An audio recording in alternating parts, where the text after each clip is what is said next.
एक राज्य में एक पंडित जी रहा करते थे।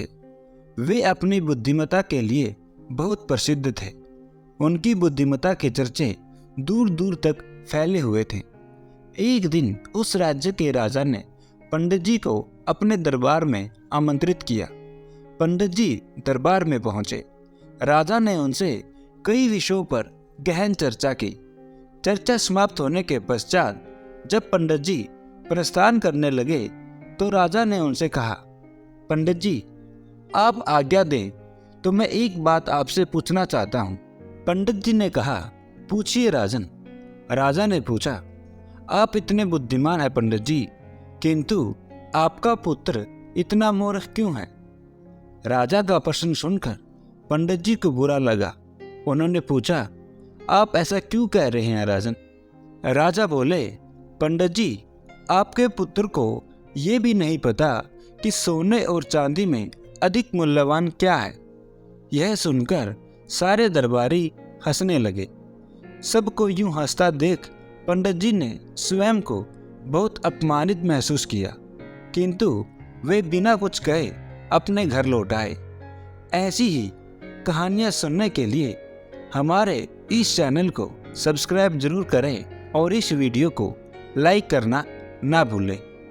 घर पहुंचने पर उनका पुत्र उनके लिए जल लेकर आया और बोला, पिताश्री, जल ग्रहण करें। उस समय भी सारे दरबारियों की हंसी पंडित जी के दिमाग में गूंज रही थी। वे अत्यंत क्रोध में थे। उन्होंने जल लेने से मना कर दिया और बोले, पुत्र, जल तो मैं तब ग्रहण करूंगा जब तुम मेरे इस प्रश्न का उत्तर दोगे। पुत्र बोला, पूछिए पिताश्री। पंडित जी ने पूछा, ये बताओ कि सोने और चांदी में अधिक मूल्यवान क्या है? सोना अधिक मूल्यवान है, पुत्र ने तपाक से उत्तर दिया। पुत्र का उत्तर सुनने के बाद पंडित जी ने पूछा, तुमने इस प्रश्न का सही उत्तर दिया है, फिर राजा तुम्हें मूर्ख क्यों कहते हैं?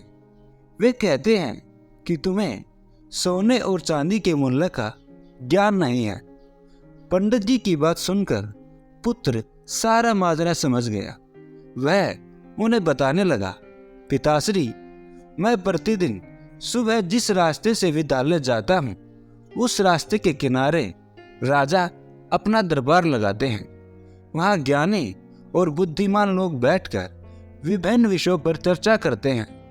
मुझे वहाँ से जाता हुआ देख राजा अक्सर मुझे बुलाते हैं और अपने एक हाथ में सोने और एक हाथ में चांदी का सिक्का रखकर कहते हैं कि इन दोनों में से तुम्हें जो मूल्यवान लगे वो उठा लो। मैं रोज चांदी का सिक्का उठाता हूँ। यह देख वे लोग मेरा परिहास करते हैं और मुझ पर हंसते हैं। मैं चुपचाप वहाँ से चला जाता हूँ।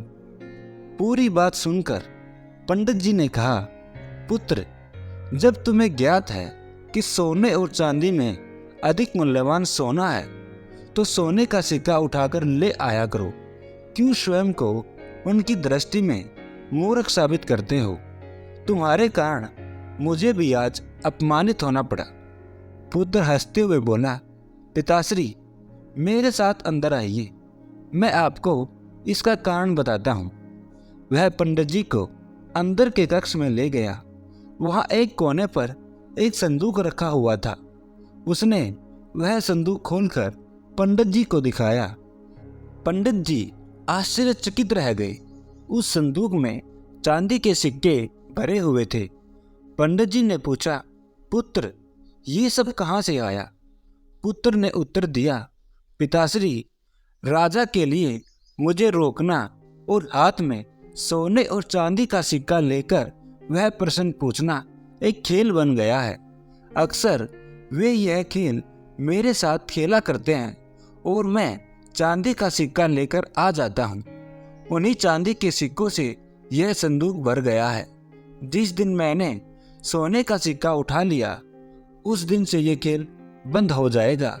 इसलिए मैं कभी सोने का सिक्का नहीं उठाता। पंडित जी को पुत्र की बात समझ तो आ गई, किंतु वे पूरी दुनिया को ये बताना चाहते थे कि उनका पुत्र मूर्ख नहीं है, इसलिए उसे लेकर वे राजा के दरबार चले गए। वहां पुत्र ने राजा को सारी बात बता दी कि वे जानते हुए भी चांदी का सिक्का ही क्यों उठाता है। पूरी बात जानकर राजा बड़ा प्रसन्न हुआ। उसने सोने के सिक्के से भरा हुआ संदूक मंगवाया और उसे पंडित जी के पुत्र को देते हुए बोला, असली विद्यमान तो तुम निकले। मित्रों, कभी भी अपने सामर्थ्य का दिखावा मत करो, कर्म करते चले जाओ। जब वक्त आएगा तो पूरी दुनिया को पता चल जाएगा कि आप कितने सामर्थ्यवान हैं। उस दिन आप सोने की तरह चमकोगे और पूरी दुनिया आपका सम्मान करेगी।